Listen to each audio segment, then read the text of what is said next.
So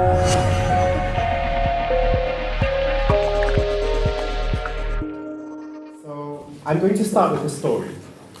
When I was doing my PhD, I volunteered with Iman, the LGBT Muslim organization based in London.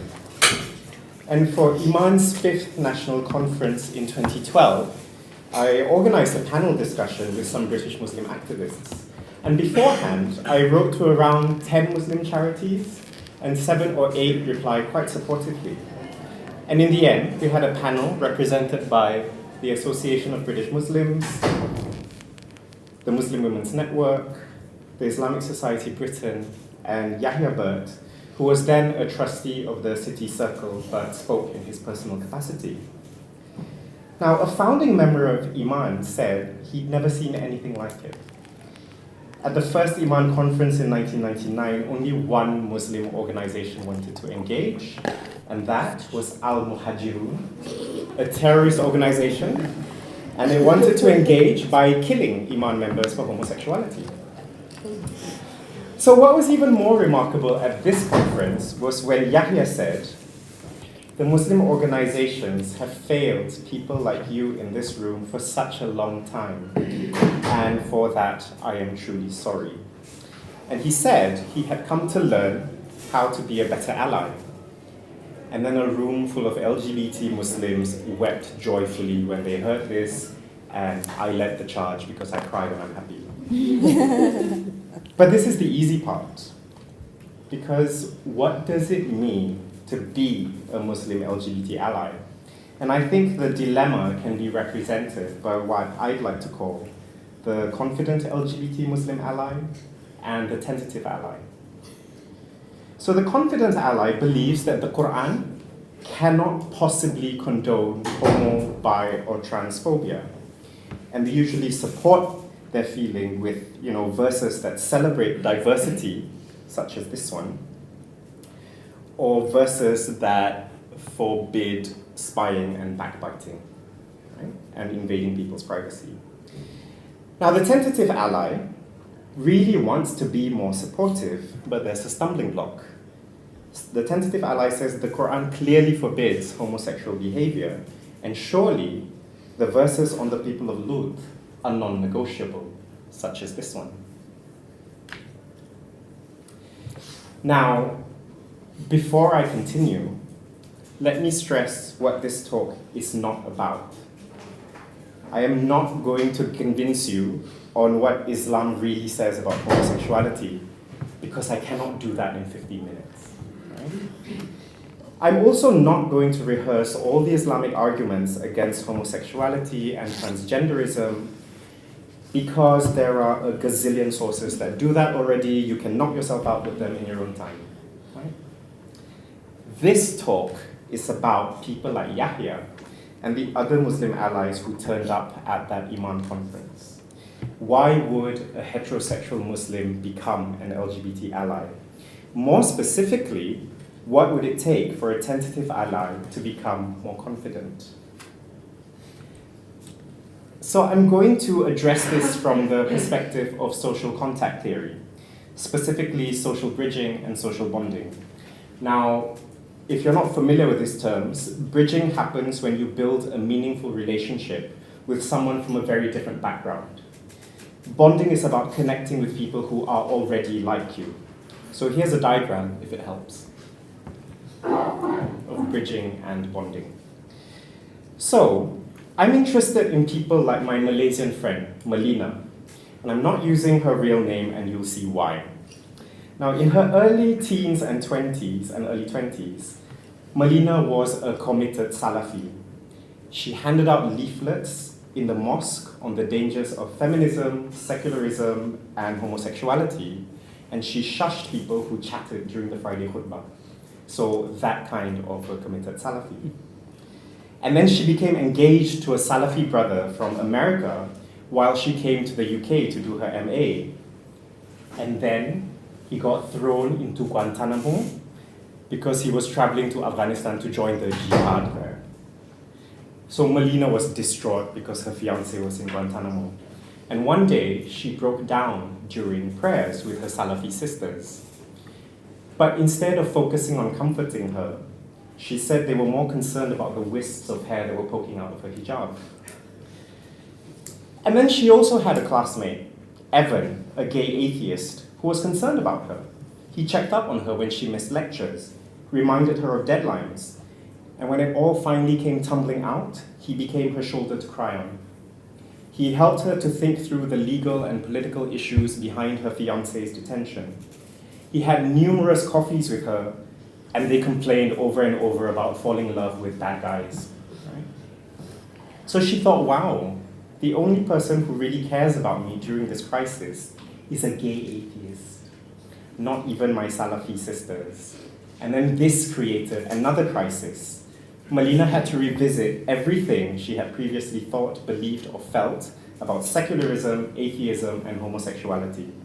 And this is when she told me that she couldn't possibly read homophobic meanings into the Quran anymore. Not when, in her time of need, Allah had sent a gay atheist angel to look after her.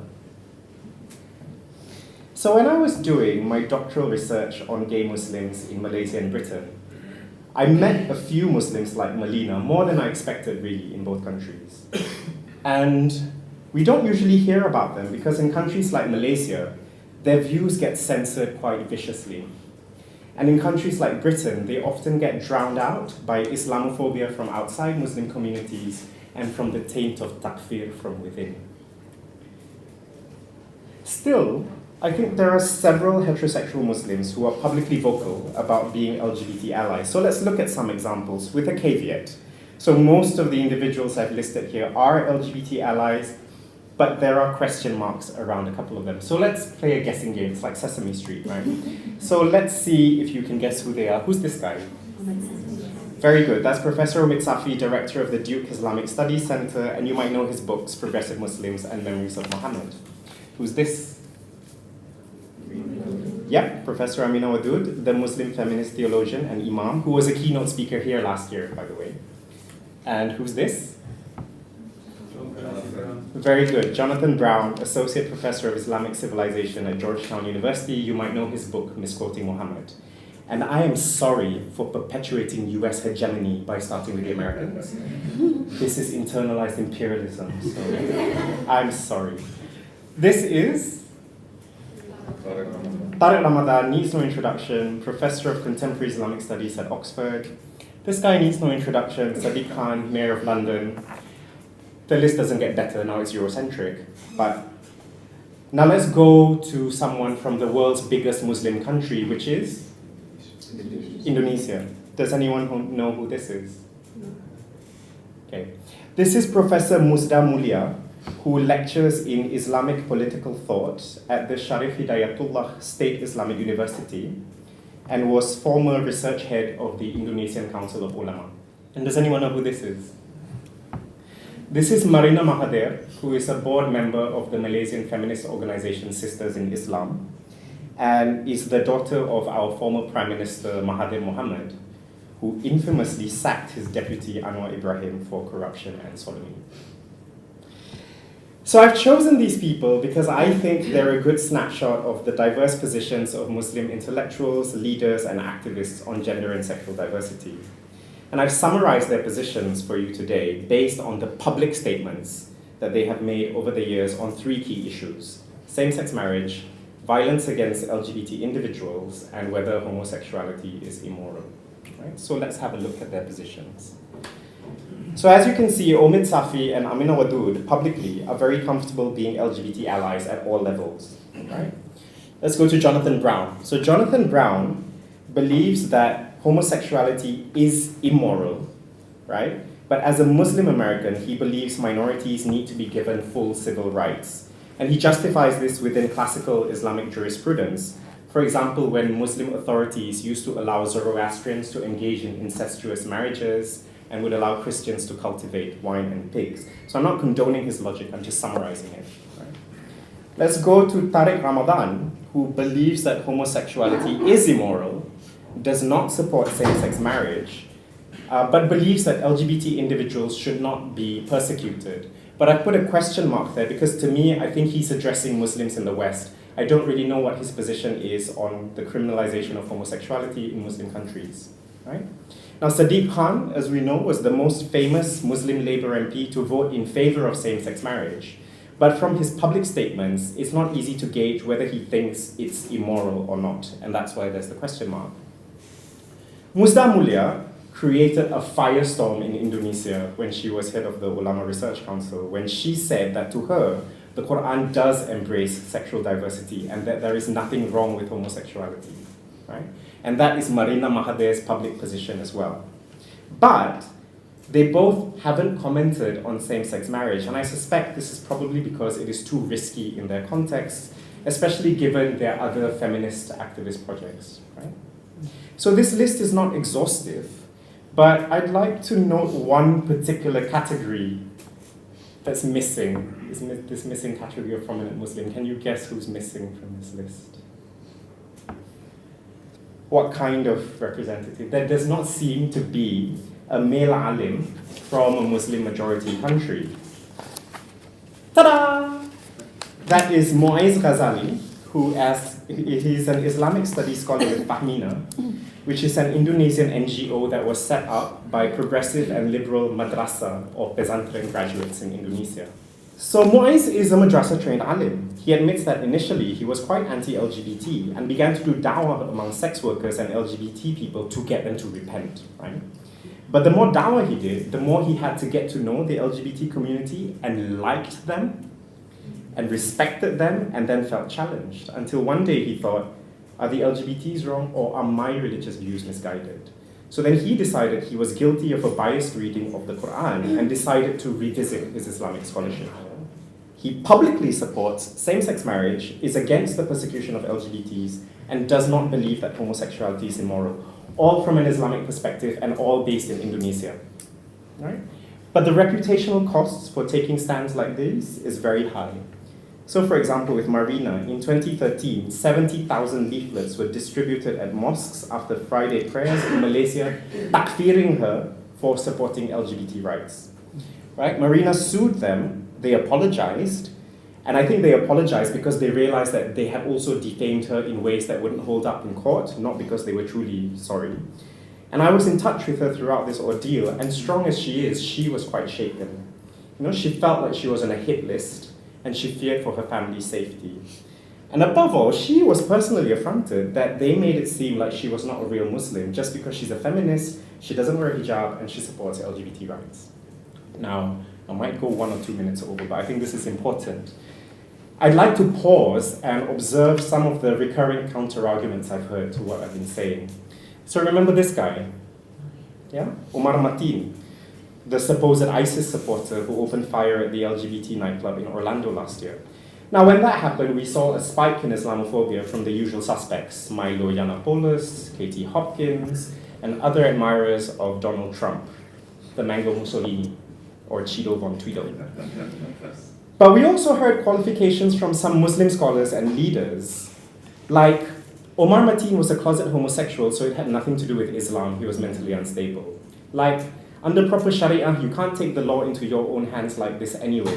Like, it's Islamophobic to ask about Islam's position on homosexuality just because of Orlando. And like, homophobia was a Western colonial thing that was exported into Muslim lands, whereas Muslim societies were historically tolerant, even if liwat was a crime. So the bottom line is, Muslims will respect you if you don't flaunt your sexuality. Just keep it to yourself, right? I'd like to push at these arguments as persuasive as they might seem. Because first of all, many LGBT Muslims in the West are victims of Islamophobia. So let's refine our analysis on this, right? And on the point that Muslims generally don't care what you do in your private life, I still have a few questions. What about the LGBT Muslims who fall into serious depression because of family pressure to marry or to become normal? What about the homeless LGBT Muslim youth who get disowned and kicked out by their families after being found out? What about LGBT Muslims who commit suicide because they just can't take it anymore? What about anti-LGBT violence in Muslim countries like Malaysia, in which the authorities or vigilantes try to weed out sexual deviants precisely by violating their privacy? Right? What about LGBT Muslim asylum seekers in countries like Nigeria, Iran, Pakistan, Bangladesh, Egypt, Morocco, or Saudi Arabia who have to flee for their lives once they have been found out? So these are some of the reasons why the as long as you don't flaunt your sexuality argument doesn't work for me. But that's an argument for why LGBT Muslims want to push for more inclusive interpretations of Islam. My point, however, is that these questions also trouble the Muslim LGBT allies I've met or read about or heard about, right? They might have unresolved issues about particular details in Islamic interpretation, but their faith in Islam tells them that they have been missing something and they need to do better. And this is usually because they have LGBT siblings, uncles, aunts, children, friends, or role models whom they love and respect with all their hearts. So, human relationships feed into religious experiences, which then inform religious understandings.